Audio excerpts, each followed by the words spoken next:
Bonjour Basil Pitt. Bonjour Martin Scorsese. Martin Scorsese. Oui, Martin Scorsese. Pourquoi ces nouveaux noms? Parce que nous allons parler de cinéma. Nous allons analyser une scène d'un film d'Hollywood. Bah d'Hollywood ou pas, hein, mais la plupart du temps c'est Hollywood. Non mais pas Hollywood où on n'entend pas forcément le studio Hollywood, on entend... Il y a écrit Hollywood sur la vignette. Oui mais c'est Hollywood, c'est les stars. C'est aussi Hollywood Chewing Gum, mais ça n'a rien à voir. Rien à voir. What are you doing? Alors le concept est très simple. Aujourd'hui on va s'attaquer au film Titanic. Ouais, c'est un film qui est titanesque, hein, je dirais. C'est important parce qu'en fait on s'est rendu compte que Hollywood nous ment en permanence et surtout enfreint la justice. Nous on va rétablir l'ordre, la justice et la vérité. You're listening, but what? Basil Pitt. Oui, c'est moi. Combien de passagers ont été sauvés dans la véritable 1100. Non, un tiers. Un tiers de rescapés. Ah c'est pas beaucoup hein. C'est pas beaucoup en même temps. Vous voyez quand on sert un whisky par exemple. Développer. Avec du coca. Oui. On met un tiers de whisky ou un pastis, un tiers de pastis, un tiers d'eau, un tiers de glaçon. Et c'est pourtant suffisant. C'est une métonymie des glaçons et de l'iceberg. Exactement, oui. Oh non, c'était plutôt une synecdoque. You're listening. On va chacun donner notre note sur ce film.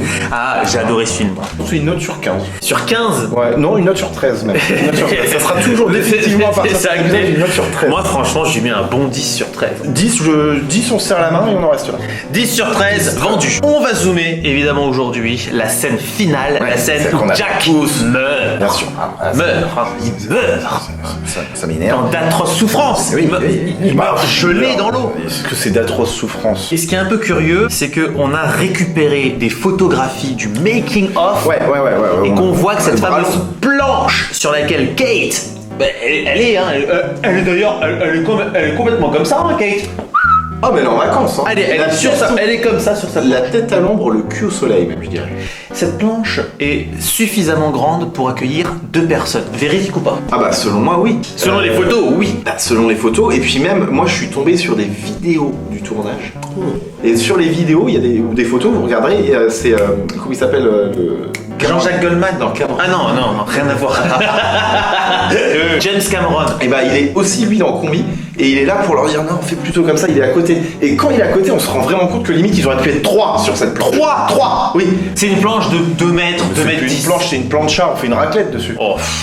Donc la grande question évidemment c'est est-ce qu'on peut accuser Kate d'avoir délibérément tué Jack? Est-ce qu'on peut l'accuser? Oui, je pense. Et j'ai un avis tranché sur la question. Eh bien tout de suite c'est l'avis de Basil Pitt. Ici Basil Pitt. Ready your jurist. Oh yeah. Ici Martin Scorsese. Ce qui Non. n'est pas drôle pour moi Martin Non, je Scorsese. trouve, ouais, mais en même temps, il y avait quoi? Martin DiCaprio. Ah oui, mais là c'est. Non, parce que Basil Pitt, il y a Basil Pitt, Brad Pitt. Pitt. Tu sais mettre un sondage sur YouTube? Non. Si, tu sais mettre un sondage sur YouTube. Si. Mais Bah oui. bon, bah Eh bah, il y a un sondage qui peut-être s'affiche Non. là, peut-être. 2 sondages. Il y a un sondage, c'est Baz Pitt ou Basil Pitt. Et le second sondage qui est maintenant. Ah, on attend un petit peu? Ouais, non, Parce que le premier disparaisse. Ouais. Martin Scorsese ou Martin DiCaprio. Selon moi, je veux pas influencer, mais c'est nul, Martin DiCaprio, ça me C'est plaît. nul. Bon, on a assez rigolé, Martin DiCaprio. Ouais. Oh non, je peux pas. On a assez rigolé et maintenant on va passer au procès. What are you doing? C'est simple. On accuse Rose, hein, évidemment. On l'accuse de quoi? Eh ben, c'est très simple. Aujourd'hui, on va l'accuser de non-assistance à personne en danger.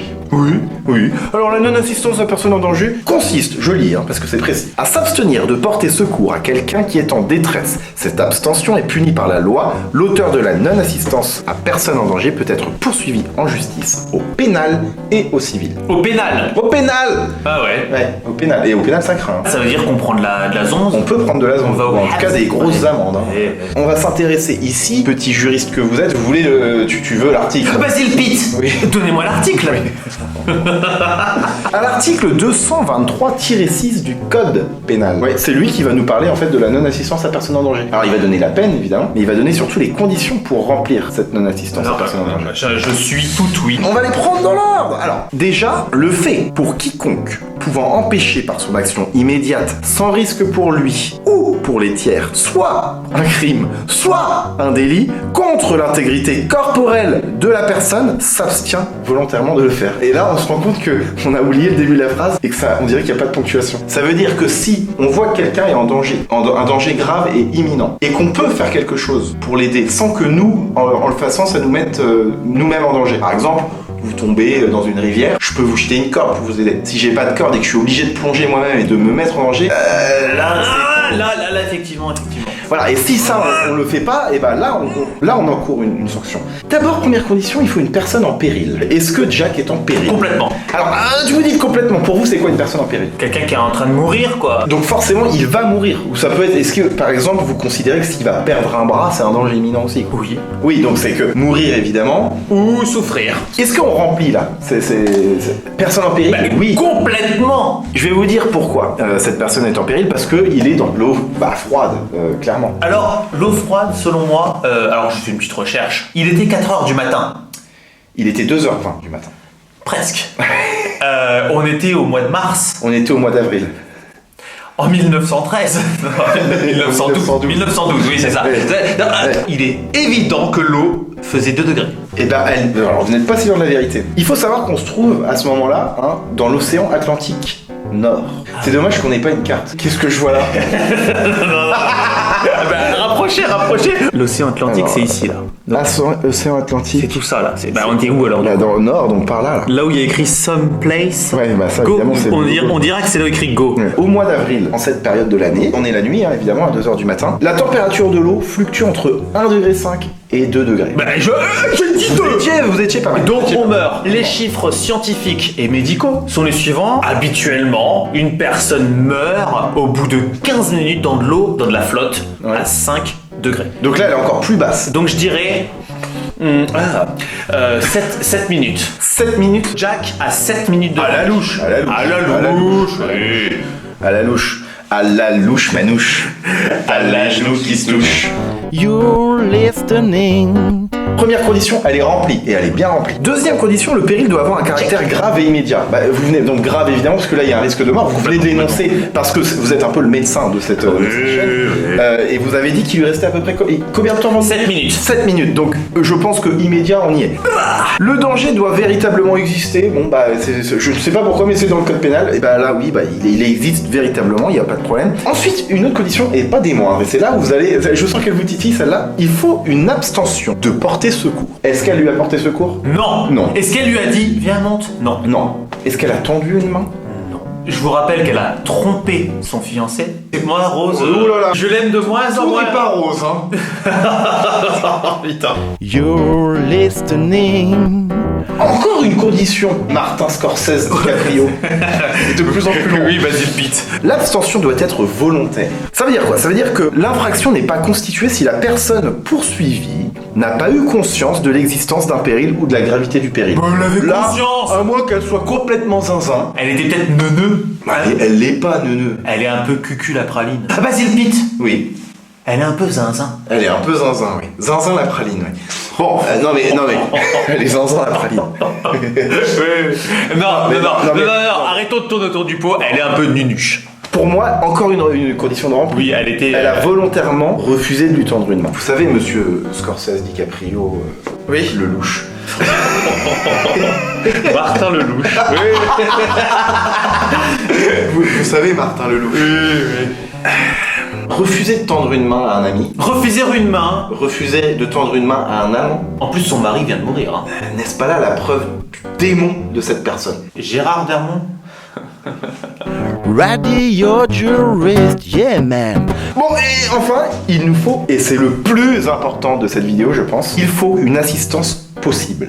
Une assistance. Possible. Ben, de la planche. Exactement. Est-ce qu'elle pouvait l'aider? C'est ça, la question. Oui. Alors, Encore oui. que ce soit par une action personnelle ou par l'alerte peut-être des secours, une alerte, l'assistance doit être sans risque pour la personne en péril, l'intervenant et pour les tiers. Ça veut dire quoi? Ça veut dire qu'il faut qu'on puisse l'aider et que ça soit sans risque pour lui si on essaye de l'aider et sans risque pour nous qui tentons de l'aider ou pour les tiers qu'on appelle qui vont tenter de l'aider. Ah, peut-être que c'était risqué pour elle. Elle était sur une planche. Est-ce que c'était risqué de le faire monter sur cette planche? C'est toute la question. C'est toute la question. Je pense qu'on pouvait tenir à 2 sur cette planche, c'est sûr et certain. Après, est-ce qu'elle coule? Je sais pas, mais en tout cas, en question taille, c'est sûr et certain. Attendez, j'ai regardé l'actrice, donc Rose là, Oui. elle faisait 1m69.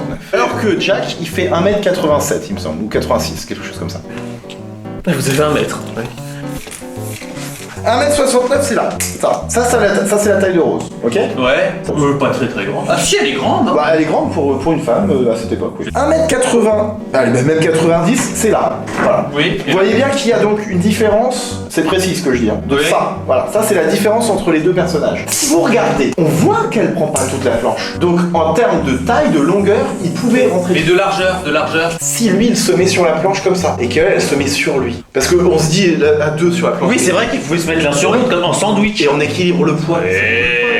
Parce que maintenant, on va parler de la planche, très rapidement, pour finir, hein, pour clore le propos. La planche, c'est quoi? C'est pas une planche, c'est un bout de la carcasse du Titanic. C'est un morceau de ferraille, en fait. Ouais. J'imagine qu'un bateau de cette taille-là, la ferraille, c'est pas une tôle. Ça doit être un truc ultra large. Donc, si un truc est large comme ça et qui flotte, on peut se mettre à 2 dessus. Et puis même, il aurait pu se tenir, il avait 7 minutes pour patauger, choper un autre morceau de tôle, quoi. Oui, c'est ça. Ils montent dessus. Ils rament tous les deux ensemble. Comme Avec- ça. Oui. Et ils arrivent jusqu'à un autre morceau de tôle. Bah, parce que c'est ce qu'elle fait quand elle va chercher le sifflet en plus. Ouais. Donc ça n'a aucun sens. Donc selon moi, vraiment, c'est du foutage de pif. On va donc accuser aujourd'hui Rose. Verdict. On rend notre verdict. On rend notre verdict. On rend notre verdict. On rend notre verdict. Ouais. On suggère que Kate écope de 5 ans d'emprisonnement. Ouais. Et une amende de 75 000 $ américains. Au titre de l'article 223-16 du code pénal. Et où Nous demandons au président et aux assesseurs d'obliger Madame Rose à rembourser les frais irrépétibles de justice de Monsieur Jack et de sa famille, ou de nous, puisque c'est nous qui attaquons d'ailleurs, au titre de l'article 700 du Code de procédure civile. Si vous aussi, vous trouvez que c'est inadmissible ce que Rose a fait et qu'elle ait laissé Jack comme ça, et vous pouvez nous le montrer en explosant la barre de pouce bleu. Voilà. What are you doing? Basile Pitt. Listening. Martin Dujardin. Bon, elle est morte. What are you doing? Basile Pitt. Martin Dujardin. Basile Pitt. Martin le Jardin. Le jardin. Basile Pitt. Martin Schwarzenegger. Basile Pitt. Martin Bloom. Ready your jurist. Basile Pitt. Martin Bloom. C'était les bourreaux du ciné. Hollywood peut trembler. You're listening. Ready your jurist. You're listening. Ready your jurist.